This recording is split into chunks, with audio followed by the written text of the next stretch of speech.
innal Islam assasa ala qatal muslimin bi ghairihim alal musalamah la alal harbi wal qital, bahwa Islam pada dasarnya mengasaskan atau mendasarkan hubungan antara muslim dan non muslim itu adalah berdasarkan musalamah, saling menjaga keamanan, keselamatan, alal aman, la alal harbi wal qital, tidak hubungan yang berdasarkan konflik dan peperangan. Meneguhkan Indonesia sebagai negara bangsa menjadi tema kita pada sore hari ini, pemirsa. Saat ini Anda menyaksikan Kiswah Sore bersama dengan Sekretaris Lembaga Basul Masail PBNU Jawa Timur, ada Ustadz Muntaha di samping saya. Silakan kirimkan pertanyaan Anda mengenai tema, mengenai hasil Munas dan juga Konbes NU. Silakan telepon di 0315660109 atau Anda dapat mengirimkan pertanyaan melalui nomor WA kami di 081359479996. Kita lanjutkan dari Ustadz. Apa dasarnya kemudian Lembaga Basul Masail hasilnya menyebut orang yang bukan muslim itu sebagai non-muslim, tapi bukan kafir?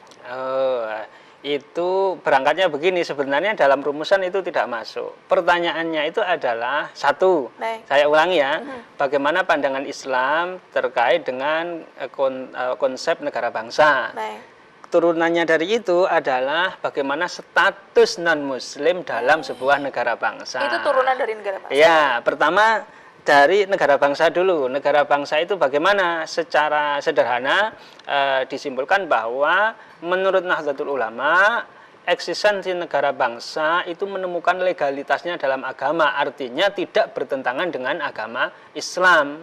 Karena dalam melihat beberapa argumentasi baik rasional maupun sejarah, merampun argumentasi historis, itu membuktikan atau mendukung rumusan yang semacam itu. Pertama berkaitan adalah yang terpenting itu pengelolaan negara itu adalah berdasarkan kemaslahatan. Ada dari Abu Wafa Ibnu Aqil, dikutip dalam At-Turuqul Hukmiyah Ibnu Jauziyah, menyatakan bahwa asyasah maka nafi'lan yakunu ma'an nas aqraba ila shalah wa ab'ada anil fasad wa illam yada'hu rasul wa la nazala bihi wahyun.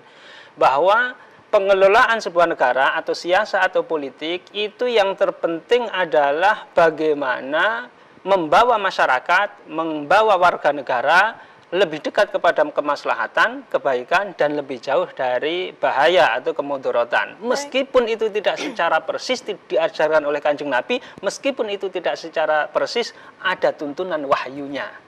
Yang mana itu, Ustaz? Nah, itu yang mana? Ya pengelolaan negara itu. Pengelolaan negara itu yang terpenting adalah masyarakat itu baik, itu saja. Artinya kalau Indonesia jadi negara Islam itu akan tendensinya ke buruk?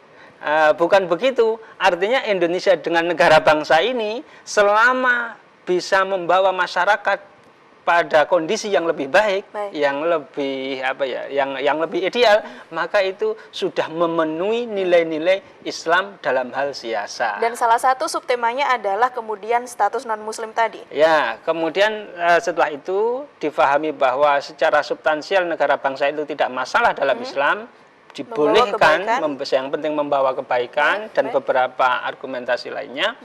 Kemudian bagaimana non-muslim di Indonesia dalam konteks negara bangsa. Nah, ini nanti yang menjadi disalahpahami beberapa orang. Nahdlatul Ulama, saya ambil catatan yang catatan yang rigid saja. Status non-muslim dalam negara bangsa adalah termasuk warga negara atau istilahnya muwatin. Yang memiliki hak dan kewajiban yang setara dengan warga negara yang lain. Mereka tidak masuk kategori kafir yang ada dalam kitab-kitab fikih. Ada kafir dhimmi, mu'ahad, musta'man, harbi. Karena keempat istilah ini berlaku dalam konteks negara yang berdasarkan pada basis keagamaan zaman dulu. Kemudian yang kedua alasannya adalah bertentangan dengan prinsip dasar hubungan antara muslim dan non-muslim itu adalah hubungan yang harmonis, saling menjaga keamanan, tidak hubungan konflik dan peperangan. Dikatakan di sana, termasuknya dari Takmilatul Majmu', innal Islam assasa ala qatal muslimin bi ghairihim alal musalamah la alal harbi wal qital, bahwa Islam pada dasarnya mengasaskan atau mendasarkan hubungan antara muslim dan non-muslim itu adalah berdasarkan musalamah, saling menjaga keamanan, keselamatan, alal aman, la alal harbi wal qital, tidak hubungan yang berdasarkan konflik dan peperangan. Ini hubungan Harmonis tadi dasarnya. kemudian. Harmonis, Dibahas ya. satu-satu, Ustadz. Pertimbangan yang pertama adalah 4 kafir tadi tidak berlaku di sini karena Ya. ini merupakan negara bangsa begitu Ya, Indonesia. satu contoh yang pertama adalah akad zimmah. Baik. Di Indonesia, akad zimmah itu artinya negara melakukan kesepakatan dengan sebagian orang yang non-muslim, dia pengen hidup tinggal di Indonesia, hidup di sebuah negara Islam itu, kemudian dengan konsekuensi nanti membayar upeti atau jizyah. Pajak lah katakanlah. Baik. Membayar upeti, hampir seperti pajak, tapi ini pajak karena dia dibolehkan tinggal di situ. Baik. Nah, di situ. Ini pernah nggak terjadi di Indonesia itu sejak 17 Agustus 1945. Negara melakukan akad itu ada enggak? Tidak ada. Tidak ada, satu. Sepengetahuan saya tidak ada. Yang kedua adalah mustakman. Ada non-muslim, ada mustakman itu artinya adalah orang yang non-muslim kemudian masuk ke negara Islam, meminta meminta jaminan keamanan karena urusan berdagang dan yang lain sebagainya. Baik. Ini pernah tidak? Indonesia juga tidak pernah. Karena apa? Tidak memandang itu muslim atau bukan, warga negara lain, pelancong, turis dan yang lain sebagainya, atau dalam tugas-tugas yang lain datang ke Indonesia, asalkan paspornya benar, asalkan secara administratif tidak bermasalah, maka itu juga dilindungi siapapun itu. Kemudian yang berikutnya adalah mu'ahad. Mu'ahad itu tidak pantas lagi ini. Baik. Karena mu'ahad itu adalah warga negara yang bukan Islam, kemudian berhadapan dengan negara yang Islam, kemudian ketika itu terjadi konflik, lalu gencatan senjata. Contoh katakanlah negara Islam A dengan negara Islam B. Negara Islam A dengan negara kafir B dalam konteks zaman dulu. Baik. Nah, ini terjadi perang kemudian gencatan senjata, maka ketika gencatan senjata itu disebut dengan kafir mu'ahad ini. Kemudian yang terakhir, ini yang menarik, mungkin masih debatable akan tapi ulama NU sepakat bahwa kalau dalam rumusan fikih-fikih kita itu, kalau kok tidak harbi, kalau kok tidak zimmi, kalau tidak mustakman, kalau tidak muahad, maka auto harbi. Maka langsung dianggap mereka itu adalah kafir harbi, kafir yang sifatnya boleh diperangi. Yang boleh diperangi. Yang boleh diperangi. Baik. Nah, ini tidak sepakat ulama pada waktu itu karena ini problematik. Contoh fatwa-fatwa yang contoh fatwa-fatwa yang lebih apa itu namanya, yang agak muda waktunya ya, yang barusan lah katakanlah, Syekh Ismail Zain dalam Fatawi Qurratul Ain-nya menyatakan mereka itu harbi, akan tapi tidak boleh diperangi. Ini kan lucu. Maksudnya padahal itu problematik. Ya, harbi itu mestinya kan ya boleh diperangi. Kenapa tidak boleh diperangi dan yang lain sebagainya.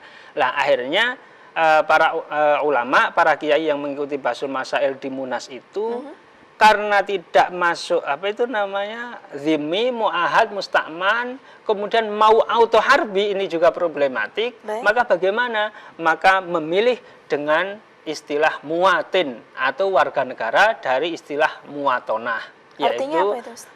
Warga negara, kalau muwatonah itu semacam ya kebangsaan lah. Kebangsaan itu merupakan asas sebuah negara pada era modern ini yang kita kenal dengan istilah negara bangsa. Baik. Negara bangsa itu ya prinsipnya muwatonah atau kebangsaan itu. Nah ini ternyata di dunia ini banyak ulama, diantaranya saya sebutkan ada Syekh Muhammad Adnan Al-Afyuni, mufti Syafi'i dari kota Damaskus, Syria.